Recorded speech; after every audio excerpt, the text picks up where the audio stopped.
안녕하세요. 사는 게 예술의 호스트 수수진입니다. 반갑습니다. 네, 여러분 한 주 동안 또 잘 지내셨나요? 제가 최근에 반려견 입양했다고 한번 언급한 적이 있었는데요. 지금 너무 잘 지내고 있어요. 이름이 지구예요. 저희 센터에서 지어준 이름인데요. 지금은 2살 됐고 또 믹스견인데 우리 지구가 애니몰 호더로부터 구조된 강아지라서 집에서 살아본 적이 없고 또 사람과 함께 지낸 경험이 없는 친구예요. 그래서 이제 제가 이렇게 다가가면 엄청 피하고 그랬었는데 그래도 지금은 좀 시간이 지났더니 그래도 피하지 않고 제가 이렇게 쓰다듬으면 가만히 있거든요. 좀 좋아하는 것 같기도 해요. 그래서 어쨌든 잘 적응하고 있는 것 같아서 정말 다행입니다. 한번 데려와서 좀 영상으로도 보여드리고 싶은데 지금은 우리 지구가 아직 마음이 준비가 안 된 것 같아서 좀 천천히 보여드릴게요. 근데 우리 지구가 엄청 좀 속도가 느려요. 엄청 겁도 많고 그래가지고 근데 제가 되게 초반에는 약간 조바심이 났거든요. 뭔가 빨리 적응을 잘 시켜야 될 것 같은 그런 마음이었어요. 근데 그냥 그런 마음 다 내려놓고 지구의 속도에 맞추다 보니까 제가 되게 느긋해진 거예요. 제 속도로만 계속 혼자서 막 이렇게 살다가 다른 생명체의 속도에 맞춰보는 게 정말 오랜만인데 되게 새롭습니다. 예. 그래서 오늘은 이 시간에 대해서 한번 이야기해보면 좋을 것 같아서 그렇게 준비를 해보았습니다. 가시죠. 네, 여러분은 혹시 뒤처지고 있다라는 그런 느낌 받으신 적 있으세요? 지금 너무 뻔한 질문이었죠? 솔직히 요즘 현대인 중에 포모 없는 사람 거의 없겠죠. 근데 있을 수도 있지. 그런 거 전혀 못 느끼고 사는 사람도 당연히 있겠지만은, 뭐 저는 완전 느껴요. 뭔가 되게 뒤처지고 있는 것 같고, 되게 멈춰 있는 것 같고, 그런 느낌? 받습니다.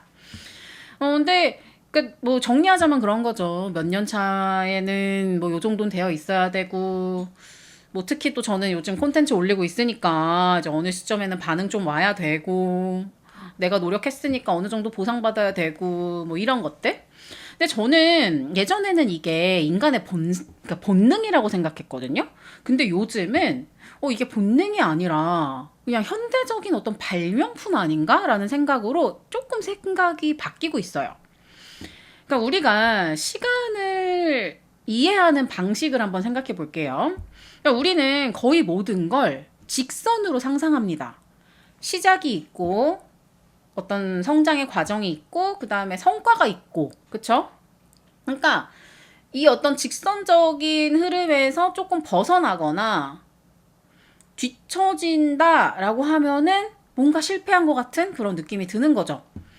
근데 이 선형의 시간 감각은 산업화 이후에 매우 강화되었습니다. 그러니까 공장에서는 생산 속도가 곧 가치였고요. 효율, 생산성, 뭐 이렇게 측정 가능한 어떤 성과. 그러니까 이런 언어가 개인의 삶에도 그대로 스며들었습니다.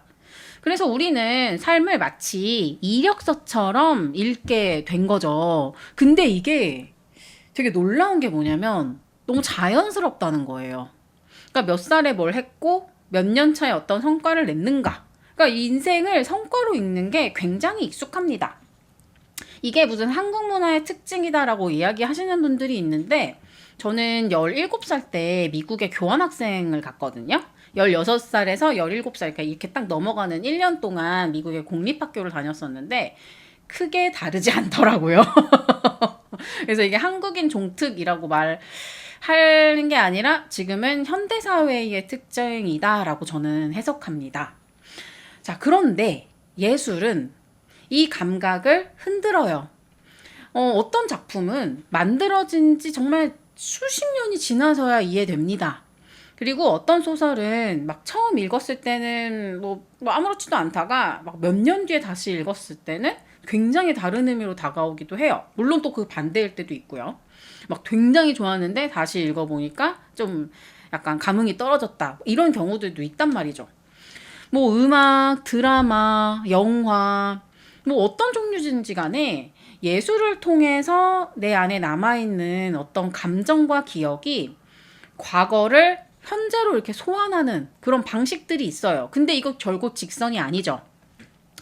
말이 좀 어려운 것 같은데 이게 어떻게 보면 제 표현력의 한계입니다. 그래서 조금 더 쉽게 정리를 해보면 내 기억 속에는 과거도 있고 현재도 있고 혹은 미래에 대한 상상, 이 온갖 것들이 존재하고 있다. 그리고 이 존재하고 있는 이 형태는 단순히 직선으로만 설명할 수는 없다라는 것이죠. 그러니까 예술은 시간을 효율로 사용하지 않아요. 그래서 오늘은 그 이야기를 가장 극적으로 보여주는 예술가를 한번 모셔보려고 합니다. 힐마 아프 클린트 선배님입니다. 박수로 맞아주세요. 네, 우리 힐마 아프 클린트 선배님, 스웨덴 태생의 화가이고요. 추상미술의 최초 선구자 중 한 명으로 지금은 평가받고 있습니다. 여기서 제가 지금은 이라는 말을 굉장히 강조했는데 이게 핵심이에요. 그러니까 선배님께서 살아계셨을 때 그 당시에, 그러니까 활동했을 때 당시에는 거의 알려지지 않았던 작가였습니다. 우리 미술사 교과서 펼치면요. 추상미술의 선구자로 칸딘스키, 몬드리안, 말레비치가 나와요. 이 세 사람이 추상미술을 시작했다는 게 오랫동안 정설이었어요. 그런데 1986년 미국 LA에서 열린 한 전시에서 이 정설에 균열이 생깁니다. 무명의 스웨덴 여성 화가의 작품이 공개됐는데 형태가 틀림없는 추상이었거든요. 그리고 그 작품이 완성된 건 1906년이었어요. 칸딘스키가 최초의 추상화를 그렸다는 1911년보다 5년이나 앞선 거예요. 그 화가가 바로 힐마 아프 클린트 선배님이에요. 그렇다면 그러니까 왜 미술계는 1986년까지 몰랐을까요? 그건 선배님이 본인 작품을 숨겼기 때문이에요. 생전에는 단 한 점의 작품도 공개하지 않았어요. 그리고 유언을 남겼습니다. 사후 20년간 작품을 외부에 공개하지 마라. 이거는 단순한 겸손이나 수줍음이 아닙니다. 선배님이 직접 남긴 기록을 보면 기록이 또 엄청 많아요. 이 선배님이 기록이 많은 걸로 또 유명하신데 신지학자 루돌프 슈타이너의 말을 들은 후에 그런 결정을 내렸다고 합니다. 슈타이너가 선배님에게 이렇게 말했대요. 그러니까 당대 사람들이 이 그림을 이해하기는 힘들겠지만 미래에는 분명 쓰임이 있을 거라고. 그리고 선배님은 그 말을 받아들였어요. 그리고 정말로 기다렸어요. 근데 저는 이 지점이 정말 인상적이에요. 그러니까 선배님이 이 결정을 내릴 때 뭔가 내가 이 동시대에는 이 작품을 인정받기 힘든가? 뭐 이런 어떤 단순한 차원이 아닌 거예요. 그러니까 아직 세상이 준비가 안 됐다. 그러면 내가 시간을 더 줄게 라는 감각으로 이 작품을 대한 거잖아요. 그러니까 현재의 어떤 인정 체계보다 훨씬 더 긴 시간을 바라보는 믿음인 거죠. 그러니까 이거는 저는 이렇게 생각해요. 나는 지금 이해받지 못해도 괜찮아. 언젠가는 이 작업이 닿아야 할 사람에게는 닿을 것이다 라는 어떤 확신이죠. 진짜 다른 차원의 태도인 것 같아요. 그러니까 선배님의 또 작품을 보면은 그 태도가 작품 안에 그대로 들어가 있어요. 그래서 대표작 신전을 위한 회화 이 연작은요. 1906년부터 1915년까지 9년 동안 193점을 만든 시리즈예요. 너무 대단하죠. 그림 그리는 저로서는 그냥 입이 떡 벌어집니다. 정말 대단하시다 우리 선배님. 나선, 원형, 꽃, 그리고 어떤 식물에서 따온 곡선들, 또 기하학적인 패턴들, 그리고 알아볼 수 없는 상징들이 가득해요. 근데 이거를 그냥 언뜻 보면 그냥 아름다운 문양처럼 느껴지기도 하거든요. 근데 선배님은 이거를 단순히 미학적으로만 만든 게 아니에요. 선배님께 이 그림은 보이지 않는 세계를 감각하려는 시도였어요. 정신, 감정, 그리고 세계의 질서, 영혼 같은 그런 영적인 개념들을 선과 도형으로 바꾸어서 표현한 거예요. 그리고 어떤 이 원형 구조 있잖아요. 그리고 반복되는 이 패턴들을 보면요. 되게 신기한 게 있어요. 직선이 없다. 그리고 끝이 없다. 무언가가 계속해서 순환하고 겹치는 또 돌아오는 그런 구조예요. 그러니까 여기는 선형의 시간과는 완전히 다른 세계가 있다라고 해석하는 거예요.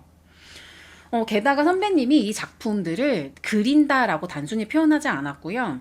받아 적는다라고 표현했어요. 그러니까 이거는 주체적인 자기의 창작이 아니라 어떤 더 큰 질서로부터 전달받는 과정이라고 그렇게 설명한 거죠.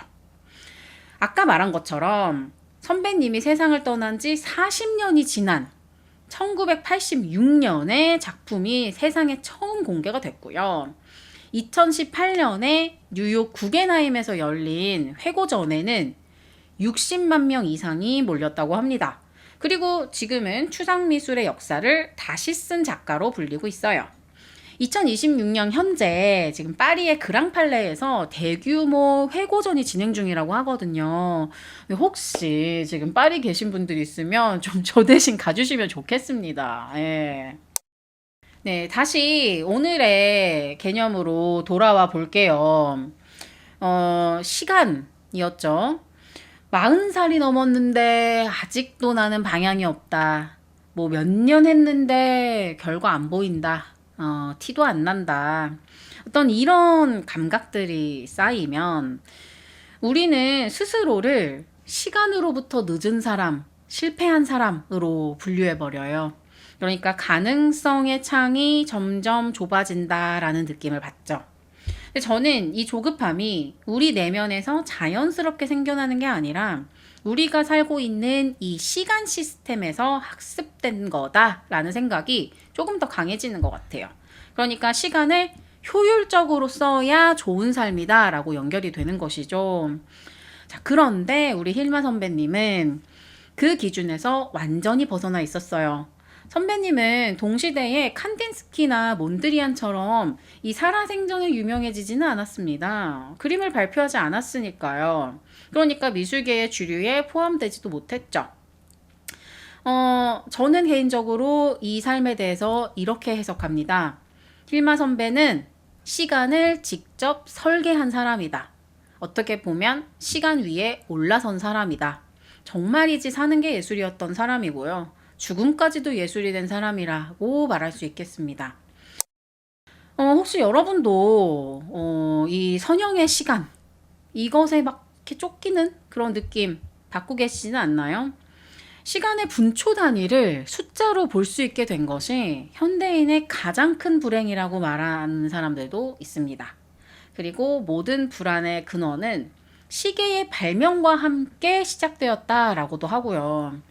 근데 저는 정말 오늘 우리 힐마 선배님처럼 시간 위에 서는 사람이 되고 싶다라는 바람이 생겼습니다. 뭐 물론 너무 어렵죠. 근데 이 사실을 인지한 거랑 그렇지 않은 것에는 정말 큰 차이가 있는 거니까요. 그래서 모쪼록 여러분도 비선형의 시간을 살아가시길 바라고 오늘은 또 이렇게 한번 이야기를 마무리해 보겠습니다. 저는 원래 이렇게 하나의 단어를 되게 오래 붙잡고 있는 사람인 것 같아요. 그러니까 어떤 생각이 딱 떠오르면요. 스스로 반론도 해보고, 막 다른 사례도 찾아보고, 그러니까 쉽게 결론 내리는 거를 안 좋아해요. 계속 유보합니다. 동시에 여러 가능성을 열어놓는 걸 되게 좋아해요. 뭐 그래서 사는 게 예술도 어떤 정답을 이야기하는 게 아니라 질문을 사실은 함께 계속 들여다보는 거죠.